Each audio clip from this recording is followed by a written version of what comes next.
Hello and welcome to the weekly clinical blog sponsored by Spectrum Med. My name is Dr. David Hutchings. As always, kind of bringing in some different topics here, but I did want to kind of circle back on a email, actually a few emails that we've gotten regarding dementia training and certification for 2021. Dementia training is absolutely critical, and you need to ask yourself, is your staff equipped to understand the different forms of dementia? Do they know how to deal with different behaviors, sundowning, and all the symptomology that comes along with the forms of dementia? Further, is one thing that we're seeing often is caregivers wanting to find, and maybe they're turning to the internet and different sites to find different knowledge on dementia and types of dementia that they're dealing with their loved ones. I had a call actually yesterday from a family that is doing their best to figure out what they can do with a patient that has Lewy body dementia, and their diagnosis past Thursday, and so they're just reaching out for resources. So dementia training and certification is really critical for not only the clinicians and practitioners, but also the caregivers themselves.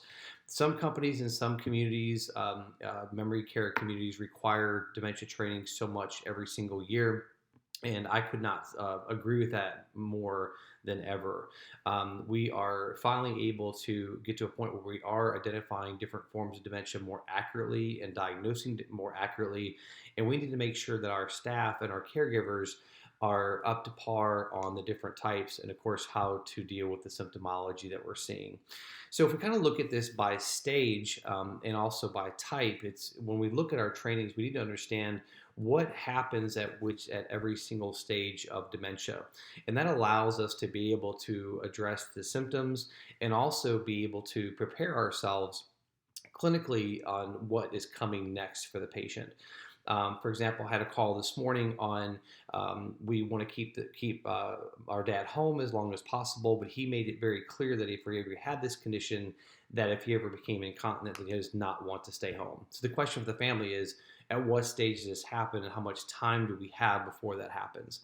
So it is really critical. Kind of wrap up here is that we need to make sure that we understand the types, the stages, and also how to deal with the many different symptoms that come with the different forms of dementia, whether it's weight loss. Again, sundowning is something we see in nearly 70% of our patients. Different behaviors, the inability to communicate, and being able to, again, become a part of their world, but also be able to treat this person with dignity and also looking at the pieces of quality of life. I'm not sure about you all, but of all the years I went to college, I never took a course on quality of life. So that is a big piece of dementia training as well. So again, it's very important for our practitioners, our clinicians, our caregivers, because really, especially from the caregiver standpoint, what I find is that there are very limited resources that are given from the practitioners once the diagnosis is given. So knowledge is power and allows us to be able to treat our loved ones in the home setting and keep them at home as long as possible, but also to understand at what point in this disease process do we require more care. So we're going to continue our blogs every single week. Thank you so much for all the feedback that we're getting. Keep the questions coming in, and also, if you have topics that you want me to discuss every single week, please feel free to email those to us as well. Thank you, and see you next week.